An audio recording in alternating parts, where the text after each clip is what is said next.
আপনি জামাতে কবে যোগ দিয়েছেন এবং জামাতকে কেন একটি বিতর্কিত রাজনৈতিক সংগঠন বলা হয়? হ্যাঁ, প্রশ্ন আপনার দুইটা, কবে আমি আসছি এবং এটাকে বিতর্কিত বলা। আর যেহেতু আপনি রাজনীতি করবেন, জামাতেই কেন যোগ দিলেন, কেন বিএনপিতে না? আওয়ামী লীগে যোগ দেবেন না, কারণ আওয়ামী লীগের আদর্শের সঙ্গে আপনার মেলে না। প্রশ্ন হলো তিনটা, আরো বাড়বে নাকি? না, আপনি একটার পর একটা দিতে পারেন। আচ্ছা, তো তিনটা প্রশ্ন। আমি জামাতে এসেছি, আমি ছাত্র জীবনে জামাত করি নাই, কিন্তু জামাতের প্রতি আকৃষ্ট হলাম ছাত্র জীবনেই। কারণ ওই সময় আমি শর্ষিনা মাদ্রাসা পড়তাম, এটা একটা পীর সাহেবের মাদ্রাসা। তখন আমি শুনতাম মাওলানা মওদুদী রহমতুল্লাহ আলাইহি তিনি এই বলেছেন সেই বলেছেন, বিরুদ্ধে অনেক কথা শুনলাম। তখন আমার জানতে ইচ্ছে হলো যে আসলে উনি কি বলেছেন। ওনার বইপত্রগুলি পড়লাম, দেখলাম যে ওনার বিরুদ্ধে যেসব অভিযোগ করা হয়েছে বইপত্রে সেগুলি নাই। তখন জামাতের প্রতি আমার একটা আকর্ষণ সৃষ্টি হলো। এরপরে আমার লেখাপড়া শেষ করলাম 1962 সনে, মাদ্রাসা শিক্ষার উচ্চশিক্ষা ডিগ্রি নিয়ে। তারপরে আমি ব্যক্তিগতভাবে কিছু রিসার্চ ইত্যাদি করেছি। 70-এর দশকে এসে আমি জামাতের রুকন হয়েছি। এবং জামাতে ইসলামীতে আসলাম কেন, এটা আপনার দ্বিতীয় প্রশ্ন। এটা হচ্ছে যে ইসলামে যেমন আল্লাহ তাআলা বলেছেন আকিমুস সালাত, নামাজকে প্রতিষ্ঠা করো, সেই আল্লাহ তাআলা আবার বলেছেন আন আকিমুদ্দিন ওয়ালা তাতাফাররাকু, তোমরা দ্বীনকে প্রতিষ্ঠা করো আর এ ব্যাপারে কোনো মতপার্থক্য সৃষ্টি করো না। নামাজ পড়া যেমন ফরজ, আল্লাহর হুকুম অনুযায়ী ব্যক্তি, পরিবার, সমাজ ও রাষ্ট্র পরিচালনা করা ঠিক তেমন ফরজ। সেই জন্য এই ফরজ দায়িত্ব পালনের জন্য একটা দলে শরিক না হলে একা একই এটা করা সম্ভব নয়। সেই জন্য আমার দৃষ্টিতে একটি সফল আন্দোলন আমি খুঁজলাম, যেটা এমন যে এই মুহূর্তে দেশ যদি হাতে পায় তাহলে দেশটাকে পরিচালনা করতে পারবে। শুধু একজন মৌলানা পীর হলেই তো হবে না। বহুত মৌলানা পীর এমন আছে যাকে যদি এখন যদি কোনো ইউনিয়নের চেয়ারম্যান বানায় দেওয়া হয় তাহলে 1 ঘন্টাও চালাতে পারবেন না। একটা থানার ওসি বানালে চালাতে পারবেন না। এটার জন্য আলাদা যোগ্যতা প্রয়োজন। আলেম হওয়া, পীর হওয়ার জিনিস, সমাজ পরিচালনা, রাষ্ট্র পরিচালনা ভিন্ন জিনিস, এগুলি জানতে হয়, পড়তে হয়।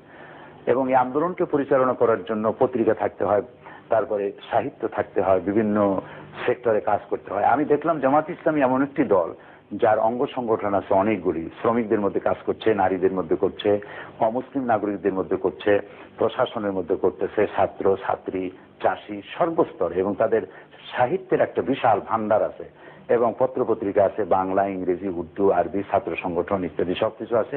আমি ভাবলাম যে ইসলাম অনুযায়ী দেশকে পরিচালিত করতে হলে এরকম একটি যোগ্যতা সম্পন্ন একটি সুশৃঙ্খল সংগঠন আমার প্রয়োজন।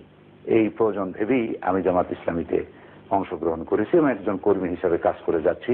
এবং আল্লাহর কাছে আমি দোয়া করি যেন আমার জীবনের শেষ মুহূর্ত পর্যন্ত আমার প্রিয় সংগঠন জামাত ইসলামীর সাথেই আমি থাকতে পারি।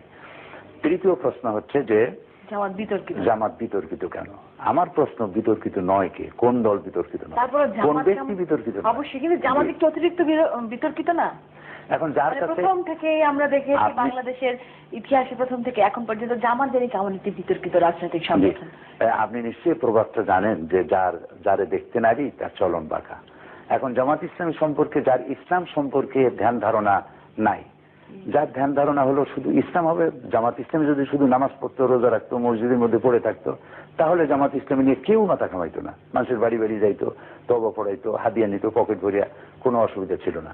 কিন্তু তারা দেখতেছে, যারা আমাদের বিরোধিতা করে, তারা দেখতেছে যে জামাত ইসলামী তো আমাদের গরম ভাতের মধ্যে হাত বসাইছে। জামাত ইসলামী এখন নাটকে ঢুকেছে, তারা গানের মধ্যে ঢুকেছে, তারা ইতিহাস, সংস্কৃতি, সাহিত্য, পার্লামেন্ট, মন্ত্রিত্ব সব জায়গায় ঢুকে পড়েছে। সেই জন্য জামাতকে একটা বিতর্কিত বানায়া জনগণ থেকে বিচ্ছিন্ন করার জন্য একটা চেষ্টা, অপচেষ্টা তারা চালাচ্ছে। আলহামদুলিল্লাহ, আমি বলতে চাই আপনাকে আশ্বস্ত করার জন্য যে, এবং প্রিয় দর্শক শ্রোতা মন্ডলী তাদেরকে আশ্বস্ত করার জন্য, জামাত ইসলামী থেকে জনগণকে দূর করার জন্য, পৃথক করার জন্য যত বেশি চেষ্টা করা হয়েছে, যারা চেষ্টা করতেছেন তারা দূরে সরে গেছে, জনগণ জামাতের কাছে আরো বেশি সম্পৃক্ত হচ্ছে। সেটা আপনি মনে করছেন? এবং পার্টিকুলার কোন সংগঠন চাচ্ছে যে জামাতকে লোকজন থেকে বা সাধারণ জনগণ থেকে দূরে সরিয়ে নিতে, তাই তো?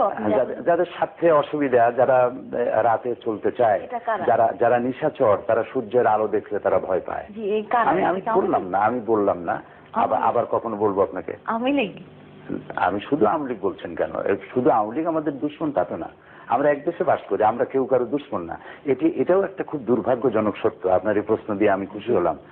আওয়ামী লীগ হোক, বিএনপি হোক, অথবা বাম দল হোক, কেউ আমাদের দুশ্মন নয়।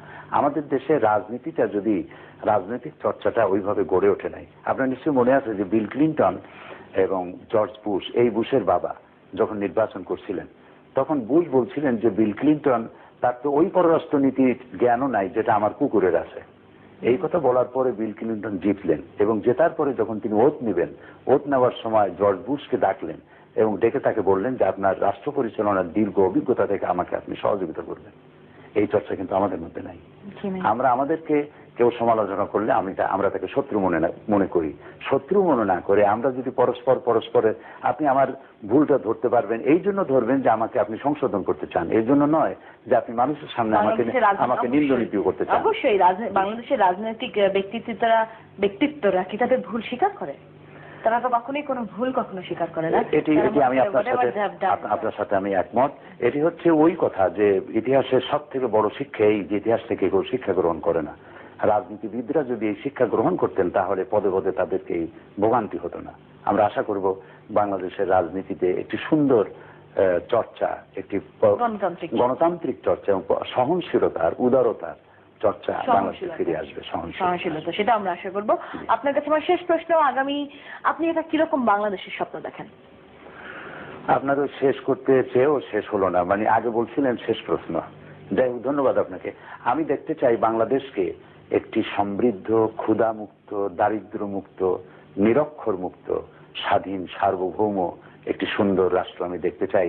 যে রাষ্ট্রের মেয়েরা যখন কলেজে যাবে, ইউনিভার্সিটি যাবে, তার অভিভাবকরা এই চিন্তায় পেরেশান হবে না যে আমার মেয়ে সুস্থভাবে ঘরে ফিরে আসবে কিনা, যিনি চাকরি করবেন তিনি ঘরে নিরাপদে ফিরতে পারবেন কিনা এই চিন্তাটা স্ত্রীর ঘরে থাকবে না, দোকানদারি যে করবে সে চাঁদাবাজির ভয় করবে না, মানুষ নিরাপদে চলতে পারবে, নারীরা রাতের বেলায় চলবে, কোনো বাধাগ্রস্ত হবে না, তার সম্ভ্রম নষ্ট হবে না।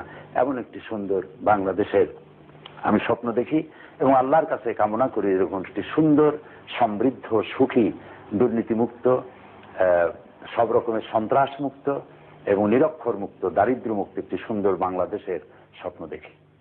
ধন্যবাদ আপনাকে।